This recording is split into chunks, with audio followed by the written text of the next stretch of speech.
Hello everyone, कैसे हैं आप? टेक मन में आपका स्वागत है। इस समय की बड़ी अपडेट है।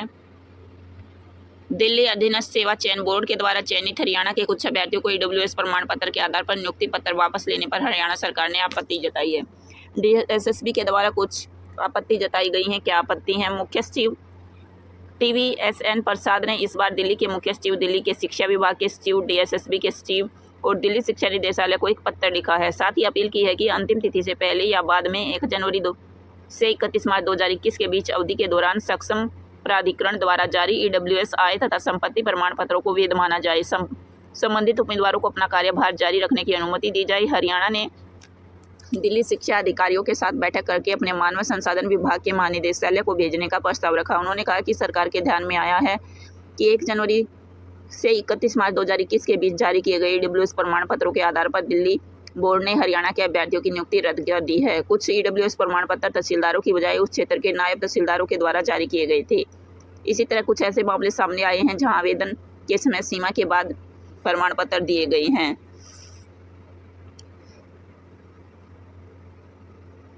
TVSN प्रसाद ने स्पष्ट किया कि ईडब्ल्यूएस प्रमाण पत्र पूरे वित्तीय वर्ष के आय के डेटा पर आधारित होते हैं, भले ही प्रमाण पत्र अवधि के भीतर कभी भी जारी किए गए हों। वित्त वर्ष 2020 और 21 में पूरा होने से पहले 1 जनवरी से 31 मार्च 2021 में जारी ईडब्ल्यूएस प्रमाण पत्र वैध माने जाएंगे।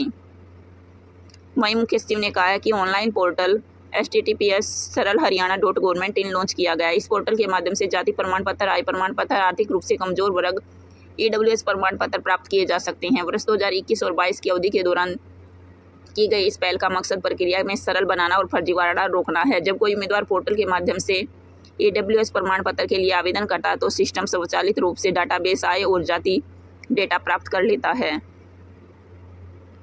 वहीं क्या तर्क दिए गए हैं? तहसीलदार और नायब की शक्तियां समान हैं। मुख्य सचिव ने तर्क दिया कि राज्य सरकार ने सेवा अधिकार अधिनियम 2014 की अनुसूची में हरियाणा में रहने वाले व्यक्तियों के लिए ईडब्ल्यूएस प्रमाण पत्र जारी करने के लिए तहसीलदार, नायब तहसीलदार दोनों के अधिकृत किया गया है।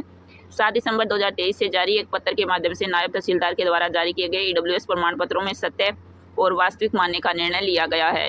इसके अलावा नायब तहसीलदार के द्वारा जारी किए गए ऐसे ईडब्ल्यूएस प्रमाण पत्र तथा UPSC और DOPT के द्वारा भी स्वीकार किए गए हैं। सरकार ने 2017 में CWP के 8502 O&M पंजाब हरियाणा उच्च न्यायालय ने यह माना कि तहसीलदार और नायब तहसीलदार की शक्तियों और कर्तव्यों में समान प्रकृति के हैं, इसलिए दोनों के द्वारा प्रदान किए गए ईडब्ल्यूएस प्रमाण पत्र को वैध माना जाना चाहिए। यही छोटी सी अपडेट थी। देखिए अब सरकारें क्या निर्णय पर पहुंचती हैं। जिन भी कैंडिडेट के DSSB के द्वारा रिजेक्ट किए गए हैं ईडोजर, उन्हें क्या ज्वाइनिंग मिल पाएगी? यही छोटी सी अपडेट थी जो आपके माध्यम से शेयर करनी थी। जैसे ही कोई नई अपडेट आती है तो आपको वीडियो के माध्यम से सूचित किया जाएगा। मिलते हैं नेक्स्ट वीडियो में किसी नई अपडेट के साथ। धन्यवाद।